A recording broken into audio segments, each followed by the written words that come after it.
Shalom. Before I get started, I want to give all praises to Yahweh, by Hashem Yahweh Shai, by Hashem Rakah Kodash. Double honors to the apostles and elders of Great Millstone that rule well, and peace and salutation to the Akim that's pushing this truth and, preaching this truth and preaching this word in truth and sincerity. Just keep on striving. Keep on pushing. Lord, we almost at the end. But just going into another quick lesson, dealing with basically the end of the world. What does that mean? Is the earth gonna be destroyed? Is the you have certain scientists that push the dogma that the earth is gonna be destroyed by the sun, that the earth is moving like too close to the sun or some nonsense. But no, the end of the world just means that it's the end of Esau's rulership, the end of the so-called white man, ruling over the earth with his wickedness. That's what it's going to be the end of, Matter of fact, just really quick, because the earth is not going anywhere. The Lord created the earth, in fact, for the Israelites' sake, to dwell here, in peace, in paradise, Aidan, or the Garden of Eden. The earth is a paradise unto the Israelites, so He's not going to destroy, His creation. But the wicked is what He's going to destroy, and the wicked being the so-called white man, he's the one that has to be removed. That has to be cleansed from this earth so that righteousness can prevail. Just dealing with the earth really quick. This is Ecclesiastes 1:4. It says, one generation passeth away. That's the point right there. One generation, one gene pool, so to say, one family of people, being the Edomites, they're going to pass away, It says, and another generation cometh, the other generation, the other gene pool that's coming, to rule the world to come, is Jacob, the Israelites, the so-called Negroes, Latins, and Native Americans, that go back to Abraham, Isaac, and Jacob, the hopeful elect, namely first, which is dealing with 144,000 Israelites, the governing body, and also 1/3 of that same nation, they're going to be redeemed first. They're going to be the first fruits, to inherit the kingdom. It says, but the earth abideth forever. So the earth is here to stay. So the end of the world again. Matter of fact, when you go into that word world, dealing with that phrase, you have three different definitions of the word world, in the Greek. Just like we say in the English language, you have, the boxing world, the world of boxing, rather, or, the sports world in general, I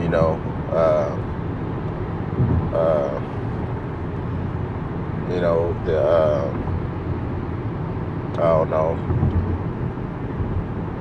The point is, there's, the animal kingdom world, or what have you. There's many worlds, that just because that's dealing with a certain crop of, whether it be, people or animals or something, Because when you're dealing with the word world in the Greek, like I say, it's three definitions. One being cosmos, which is dealing with a basically like a harmonious arrangement of something, whether it be a cluster of stars. In the constellation, you have many clusters of stars that make up, our atmosphere. Yeah, like the Big Dipper, the Little Dipper, just for example. And those are two different sets of stars, if you will, that are harmoniously arranged. You have the word aeon, which can also represent the word world, all right, which means an age, okay, a particular set point in time, all right. And then you have oikomen, all right, oikomene, all right, which is dealing with basically the whole inhabited earth, everybody that's upon the earth. All right, so it depends on the context in which you use that word world. All right, so in this context, the end of the world, all right, what's going to happen at the end of the world? Like I said before, the end of Esau's age, the end of Esau, who is the so-called white man's, all right, rulership. All right, you would use the word aeon, all right, which like I said, refers to age, a time frame. All right, just like in science they teach you about the ice age, when the earth was allegedly basically frozen over, with the Bronze Age, so on and so forth.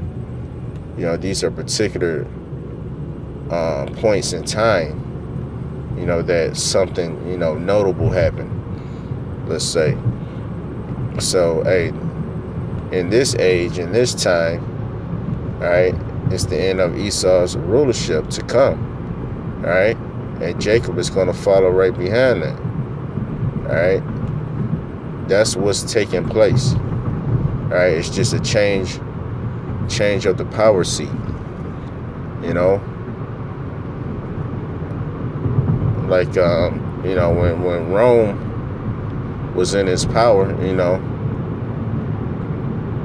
and it fell, that was the end of its age, the end of its time, because the Lord, he did, basically, how can I say, like no one nation can rule at the same time. You can't have two kings on the throne, so to say. So, all right, so the Lord is just basically setting up for this devil to shoot himself in the foot, all right, so that he can be removed out of the way.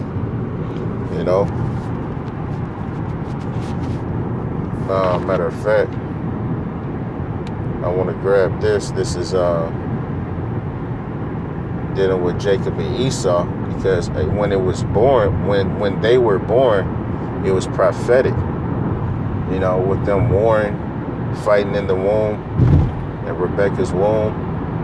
All right, with Jacob grabbing the heel of Esau. All right, all these things that you can read in the Genesis, the 25th chapter. All right, it represented something. All right, it represented something that would happen in the future. Right? It just basically represented, the so-called black man, the so-called Native American man, the so-called Latin American man. We will pull down the stronghold of Esau. Right? We will catch him up. So like,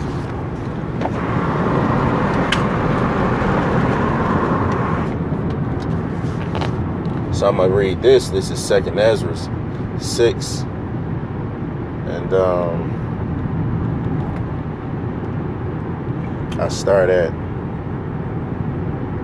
7. 2nd Ezra 6 and 7, which you can read in Apocrypha. Notably in the 1611 King James Version, authorized version of the Bible. All right. But anyway, this is 2nd Ezra 6 and 7. It says, "Then answered I and said, What shall be the parting asunder of the times? Or when shall the end of the first and the beginning of it that followeth? And he said unto me, From Abraham unto Isaac, when Jacob and Esau were born of him, Jacob's hand held first the heel of Esau." God. Like I said, this was, prophecy. All right. It says, "For Esau is the end of the world." Right. Now, there you go, that phrase, the end of the world. Right. But also, if you read carefully, it's referring to the world as time. Just to read back up, when Ezra was questioning, basically when we gonna get our chance, to rule in righteousness, because we watching all these heathen nations around us rule, and it's like they're not being judged for it. So, when and how long do we have to endure, these nobodies ruling over us, And he referred to it as time, And read it again back in the 7th verse. It says, "Then answered I and said, What shall be the parting asunder of the times?" All right.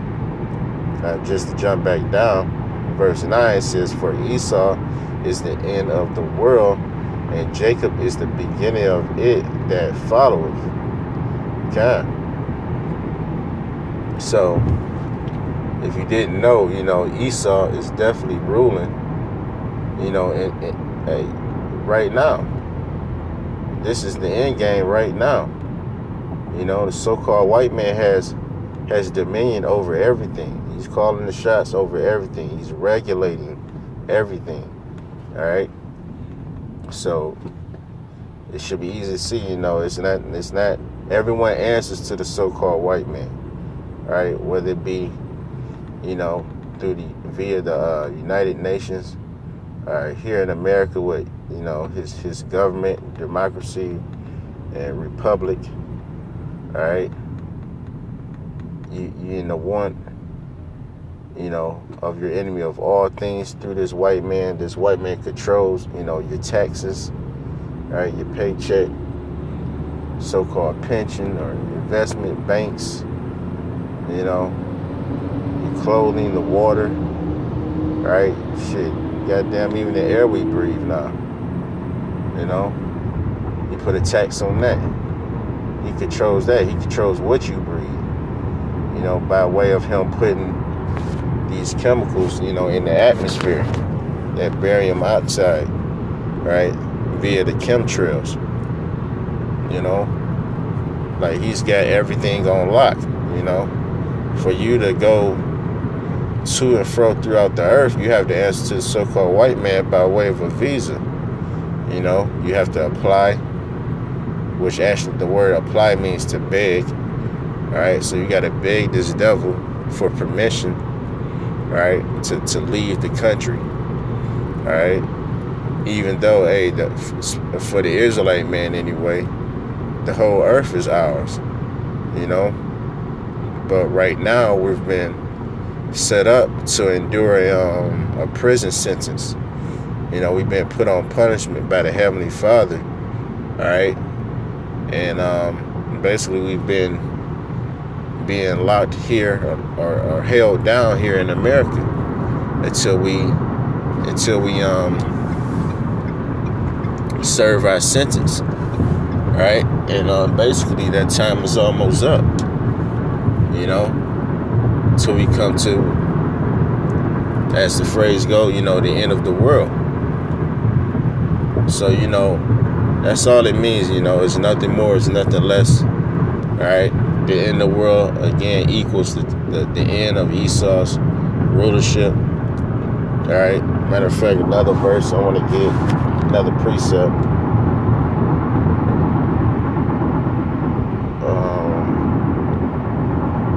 This is Daniel 4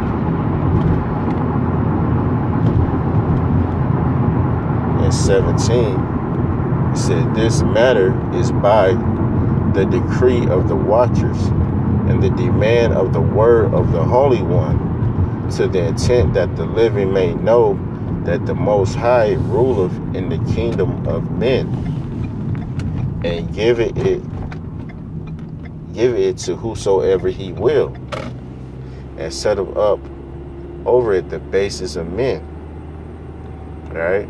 So right now, the basis of men is ruling. So-called white man. He's a base, brute beast. Right? He's a natural brute beast, walking upright. Right? But hey, he's gonna be hunched over and humbled down in the kingdom. The scripture said, hey, the Most High, he gives the kingdom over to whoever he wills. And the will of the Heavenly Father is for Jacob to rule. All right, once again, in righteousness and, in power. All right, which again are the so-called Negroes, Latins, and Native Americans. All right. So, hey, with that, I want to give all praises to Yahweh, by Hashem Yahweh Shai, by Hashem Rakah Kwadash. Double honors to the apostles and elders, a great millstone that rule well. And peace and salutation to the Akim that's pushing his word in truth and sincerity throughout the four corners of the earth. Shalom.